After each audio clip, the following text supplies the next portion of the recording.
মধ্য দিয়ে আমাদের এই সরকারের বিরুদ্ধে রুখে দাঁড়াতে হবে। রাস্তার হাতের বাম পাশে দেখেন অনেকগুলো লোক দাঁড়ানো, আমরা অন্য কি হয়েছে দাঁড়ায় রয়েছি, এটা সেটা বক্তব্য রাখতে মিথ্যা মামলা চলছে, তারা করে হাজিরা দিতেছে, অথচ জামিন হচ্ছে না। আমি অনুরোধ করব কেন্দ্রীয় কমিটির আমাদের শ্রদ্ধেয় নেতা ভাইদের কাছে যাদের অতি সম্পদ মিথ্যা মামলাগুলো তাদের ব্যবস্থা করে তাদেরকে রাজনৈতিকভাবে তাদের সুফল সুবিধা ভোগ করার সুযোগ করে দেওয়ার জন্য আজকের আমরা এখানে উপস্থিত হয়েছি। দীর্ঘ 16টি বছর এই ফ্যাসিস্ট সরকার কোন রাজনৈতিক মিটিং মিছিল করা থেকে আমাদেরকে বঞ্চিত করে রেখেছে।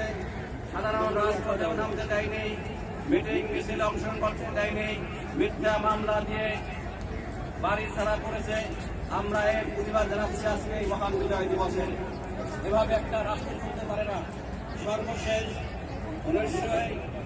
2024 সালের 5ই আগস্ট এই ফ্যাসিবাদী সরকার জনরোষের দেশ ছেড়ে পালিয়েছে।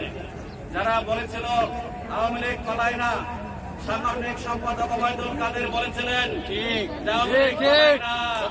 আওয়ামী লীগ আজকে কারা পালিয়েছে দেশের মানুষ দেখছে, সারা বিশ্ব দেখছে।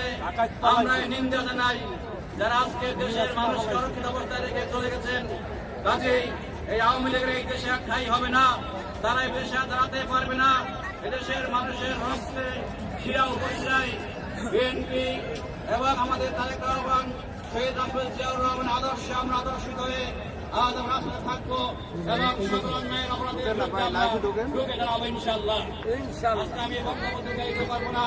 আমার জাতীয় নেতৃবৃন্দ এবং ঢাকা মহানগর উত্তরের সকল নেতৃবৃন্দ যারা আমার সাথে আমার সাধারণ সম্পাদক আমার প্রোগ্রাম আমার সাথে এসেছেন, ঢাকা মহানগর থেকে আমার শ্রমিক আমাদের ভাইরা আমার সাথে এসেছেন, সবাইকে আন্তরিক ধন্যবাদ জানাচ্ছি এবং আরো ধন্যবাদ হবে এই আশাবাদ ব্যক্ত হয়েছে।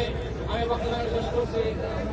জয় বাংলাদেশ, জিন্দাবাদ, বাংলাদেশ চিরজীবী হোক।